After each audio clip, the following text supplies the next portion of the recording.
Hey everybody, thanks for watching today's video. On the screen I've got a quick rundown of what we're going to be talking about today. In just a second I'm going to be reviewing my last revision video that was all about defining and explaining quotes. After that I'm going to be introducing some new material, specifically what is the relationship between an intro paragraph, a concluding paragraph, and the rhetorical triangle. Where are we seeing ethos, pathos, logos with these paragraphs? After that, we're going to take a look at my example research paper. I'm going to work on my intro paragraph. I'm going to work on my conclusion paragraph. And that's it for today, as far as my example. After that, I'll be talking about some next steps that you can take, as well as the due dates for these revisions. Let's jump into it. To review, last time we were talking on these revision videos, I was explaining the relationship between defining quotes and explaining quotes, the rhetorical triangle. If you haven't watched that video, again, this is the title of it right here, please take a couple minutes to do so. I discuss how defining and explaining quotes really builds logos, logic, and how your logic ends up also building ethos, the audience's ability to trust your credibility. If you haven't looked at that, check it out, and please make sure before you watch this video that you have defined and explained your own quotes. Here's today's new material. When we're talking about introductory and concluding paragraphs, what we're really looking for with the rhetorical triangle is the use of pathos. And that again is referring to the audience's, whoa, that's not how you spell that, audience's passion. In the introduction, what we're looking for is pathos with a hook. We need to somehow hook our audience's passion by giving them something to be interested in. Now, I gave 7 different ways to hook an audience's attention. And up here on the top of my tab, I've got the inquiry research paper week 1. This slideshow is available on Google Classroom. If you need, I can email you a direct link, but again, it's already on Google Classroom in the inquiry paper topic. But starting on slide number 6 of this Google slide presentation, I have 7 different ways for you to hook an audience's attention. It would be a really good idea for you to read through these. I'm not going to take a bunch of time for the sake of not making this video super long, but all 7 of these are still available on Google Classroom, and you have this as a resource. Please look at this if you're not sure how to hook your audience. I personally am going to be using this quotation hook here, but I'll get to that in a little bit. What you need to do with your introductory paragraph again is you need to include some pathos with a hook. After that, you're going to give us some logos with general background information. In some of the research papers that I read and graded, some of the information was like really specific. All we're looking for with the general background information is what context or what background does your audience have to know?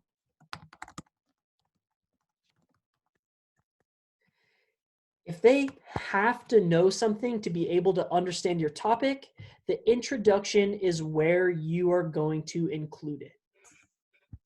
Similarly, that's not how you spell conclusion.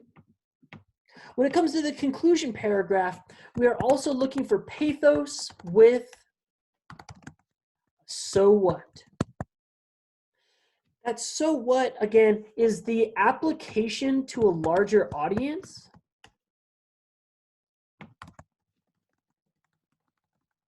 It's why people should care. Okay, you wrote an awesome research paper. You just gave us a bunch of information about the history of potatoes. So what? What's next? In some of the videos that we've seen recently, we've seen a call to action, Particularly, I'm referencing Dudley's video, Everyday Leadership. He has a call to action. He wants you to do something. So a call to action is when the speaker encourages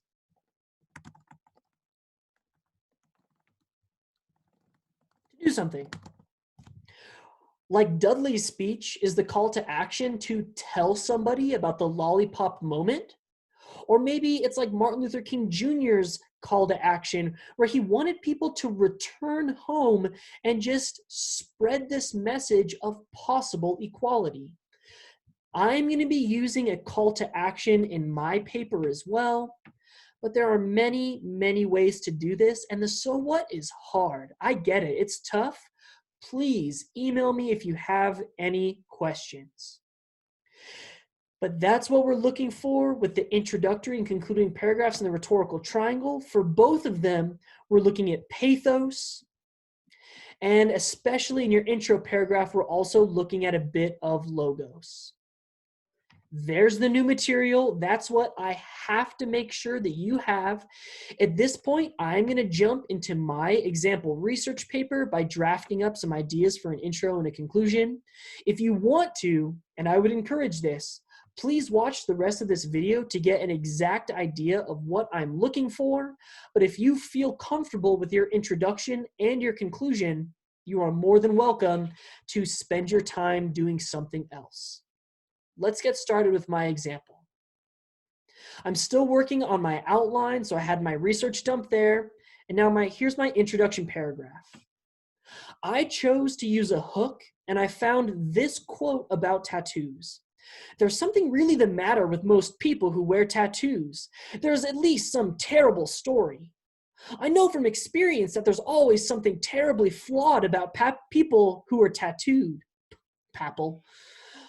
This is from Truman Capote. He's a pretty famous American author.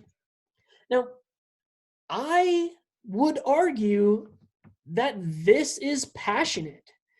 There's something intriguing about the idea of this man, Truman Capote, saying that everyone with a tattoo, yours truly, Mr. Blake included, that there's something wrong with me because I wear tattoos.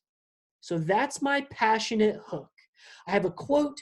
Now, I'm going to have this quote word for word at the beginning of my paragraph.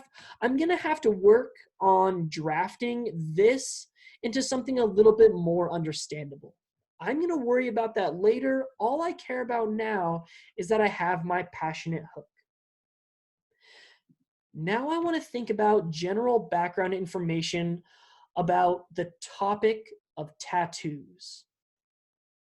If my quote is about people hating tattoos, one piece of general background information that I'm going to start by listing is that tattoos are controversial. Some people hate them. Some people love them. Now, again, these are sentence fragments. Right now, I'm just kind of spitballing ideas. In a couple minutes, I'm going to actually reword this into a coherent paragraph. So, general background information. Tattoos are controversial. Some people hate them. Some people love them. Now, I think I'm going to define tattooing. Tattoos or permanent. So tattoos or permanent ink drawings on skin. Now, I know, especially from my grandfather who lived this experience, that tattoos were made popular in America because of Navy sailors during World War II. So tattoos or permanent ink drawings on the skin were made, or I'm just saying, were largely introduced to American culture during World War II by Navy sailors. Okay, there's some more general background information. Now, my research question, I'm going to go ahead and add that in really quick. I have it up here at the very top of my research info dump. What are some of the first recorded tattoos?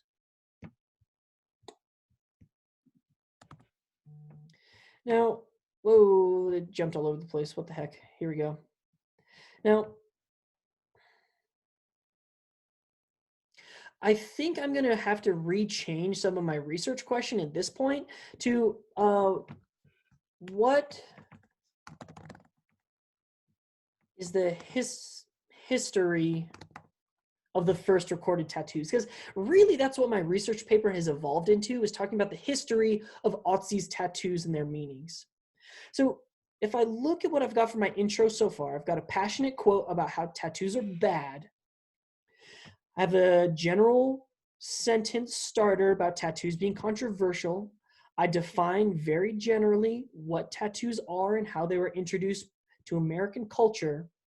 But I think in order to go from American culture to the history of tattoos, I need to say tattoos are bigger than American culture and have impacted many cultures throughout human history. Now that's still very nice in general. It's just helping to set the stage for what I'm going to be talking about next. And that, I think that's all I need. Got a hook. I've got 3 to 5 sentences about tattoos, and I've got my research question. After I talk about concluding paragraphs, I will come back to this and actually draft everything as far as these sentences into something a little bit more coherent and understandable. But for now, I'm really happy with just these information points. Let's go to my conclusion.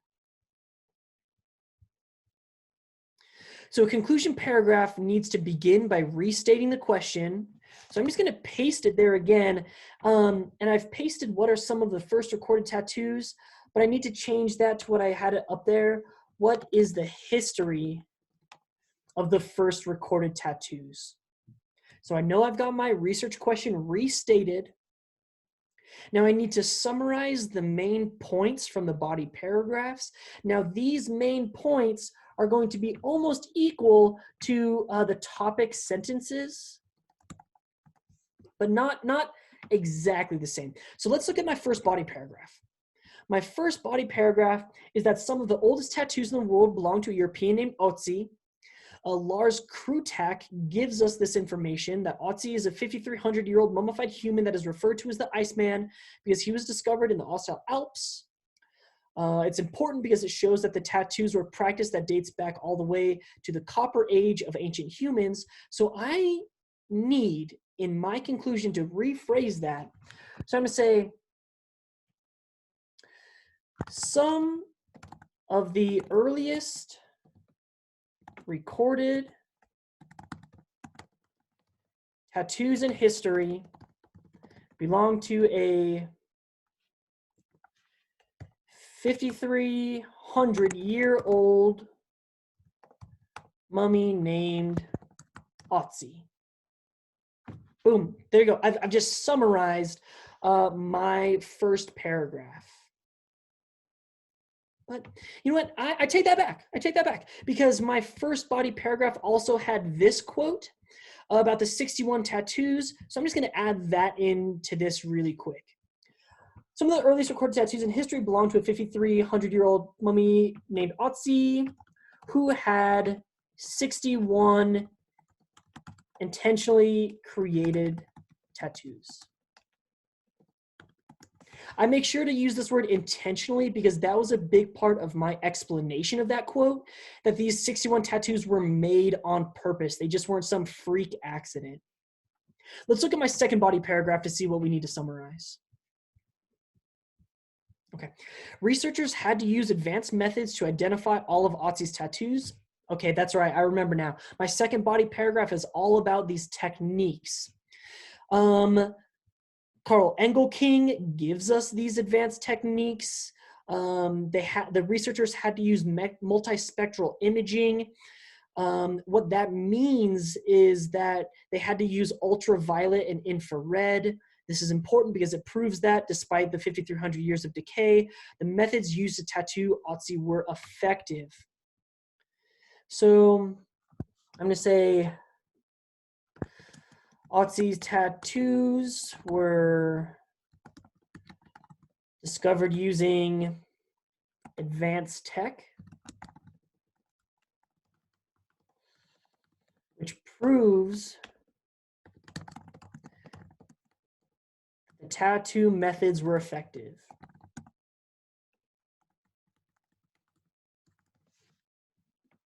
Okay, and now I've got my second body paragraph summarized.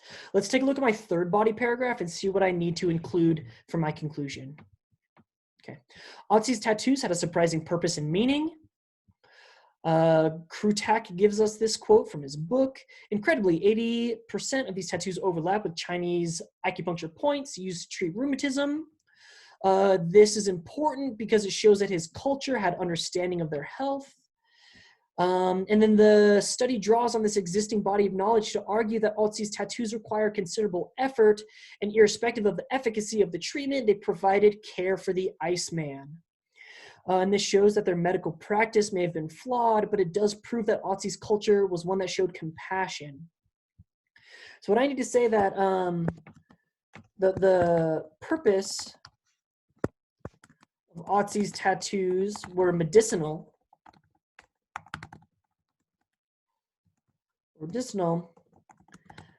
And then I think I'm going to use a semicolon. However, they weren't, how can I phrase this? They weren't super helpful. They weren't, I'll just say that. They weren't super healing, but it does prove that Otzi's culture was one of compassion and empathy. And that was the biggest point of my third body paragraph in my explanation, was that really this comes down to the tattoos show compassion and empathy. Now, my so what? Okay, cool. I just taught myself about Otzi, but who cares? Why does this apply to our modern world? I mean, we're talking about 5,300-year-old tattoos. Now, as a tattooed person myself, why do I care? Why should my parents care? Why should my very traditional grandparents care? Why should my wife care? Why should you care? I think I'm going to look back up at my introduction, especially with my hook. You know, it's interesting because my research paper really kind of boiled down to like the history of these tattoos is a history of like care and compassion. That was like the whole purpose that humans use tattoos in the first place. The whole reason that we have tattoos nowadays is because of compassion. But this quote is really not compassionate. So I think that's what my so what is. My so what has to be about this care, this compassion, and this empathy. So I think I'm going to reference Capote's quote.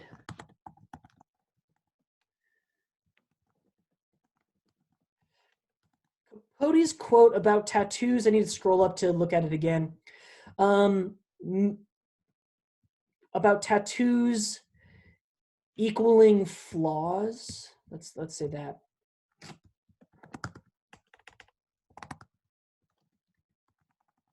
Now I think I'm going to talk about how that shows that our culture is different.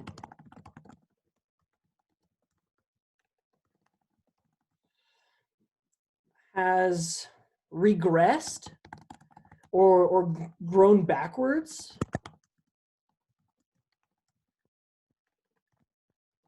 Whereas Otzi was shown compassion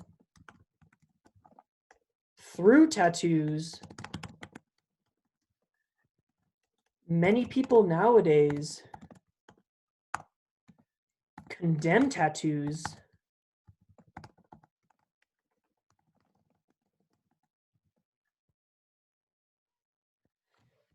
I'm getting really close to, I think what I want to say. I'm getting really close.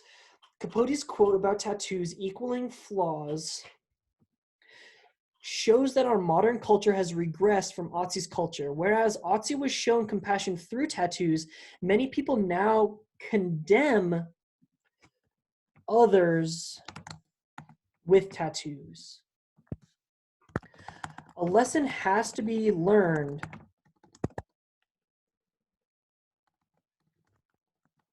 from Otzi and his culture. Tattoos may mean that there is a problem. But that doesn't mean that the wearer of the tattoos deserves any less respect, compassion, scroll down a little bit, or empathy.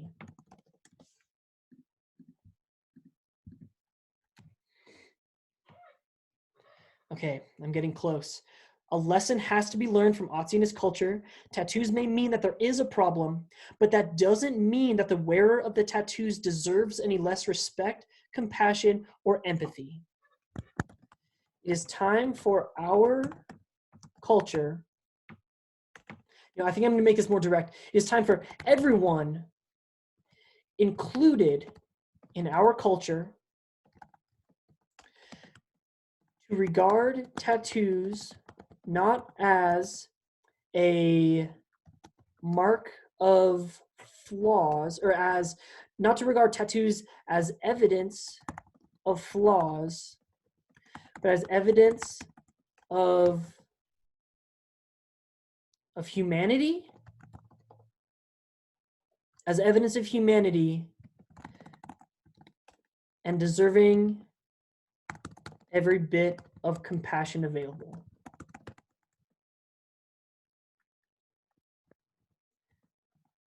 Doing thus, I want to relate this back to Otzi. Doing this would elevate the history of tattoos, Otzi's legacy. Boom. Ooh, I like that a lot. Oh, I want to change that back to thus. I think that's fancy. All right, this ended up being a really long so what. Capote's quote about tattoos equaling flaws shows that our modern culture has regressed from Otzi's culture. Whereas Otzi was shown compassion through tattoos, many people now condemn others with tattoos. A lesson has to be learned from Otzi and his culture. Tattoos may mean that there is a problem, but that doesn't mean that the wearer of the tattoos deserves any less respect, compassion, or empathy. It is time for everyone included in our culture to regard tattoos not as evidence of flaws. I'm going to put "not" in italics. It's adding to my tone. Not as evidence of flaws, but as evidence of humanity. And I'm going to say, and thereby deserving every bit of compassion available. Doing thus, I don't like thus anymore. I say doing so. Doing so would elevate the history of tattoos and Otzi's legacy. I like that a lot. Okay. Now I'm going to look back at my introduction. As I said, now I'm going to take a look at these sentences and I'm going to try to reword them into one actual chunk of grammatically correct sentences.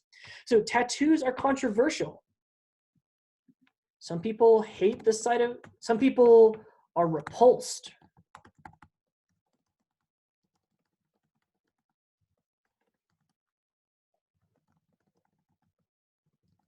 And others love them. Okay. Now, I think I'm just going to delete this. I'm going to make this, again, one kind of larger paragraph. Tattoos or permanent ink drawings on skin were largely introduced to American culture during World War II by Navy sailors. I might include one more sentence about what we typically see with tattoos. Tattoos can range from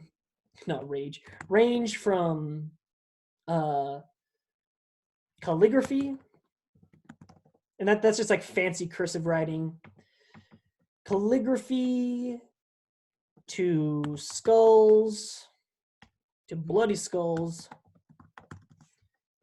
I'm going to say elegant calligraphy. Tattoos can range from elegant calligraphy to bloody skulls and everything in between. I'm going to delete this extra space right here just to make this, again, one larger paragraph. Tattoos are bigger than American culture. I'm going to add one thing here. Tattoos, no matter the image, are bigger and more, no, I'm not going to add more important. I think that's good. Are bigger than American culture and have impacted many cultures throughout human history. Now, what is the history of the first recorded tattoos? Boom, I'm done. I've got my passionate hook. Again, I'll have to reword this when I actually draft my essay in the next video. I've got my general background information, and I've got my research question. As far as my conclusion goes, at the very bottom of my page, I've restated the research question. I have all of the main points of my body paragraph summarized. Again, these are directly related to my topic sentences. And then I have kind of a long so what, but it again pulls at the passionate and the emotion. And what I'm telling everybody to do, my so what, my call to action, is to regard tattoos not as flaws, but as evidence of humanity and to give compassion. I don't say you have to do this, but I say everybody included in our culture. Ooh, I don't like that pronoun. In American culture. Okay. Because everyone included in American culture does include you, but I'm not writing you. All right, let's look back up at what I wanted to achieve in this video. I've talked a little bit about ethos, pathos, logos, and introductions and conclusions. I've got a call to action. I went through my examples, next steps, and due dates. Revise. How do you spell revise? Your own intro and conclusion paragraph. And really focus on using pathos. Use that pathos, folks. Due dates, same as it has been. Keep in mind that revisions are due April 30th. You can earn 100% points back. Not ear. All right, that's all I got for you today, folks. Thank you very much for watching this video. Have an awesome day. Please email me with any questions that you may have about this revision process, and I will hopefully see you all very soon. Thanks, folks.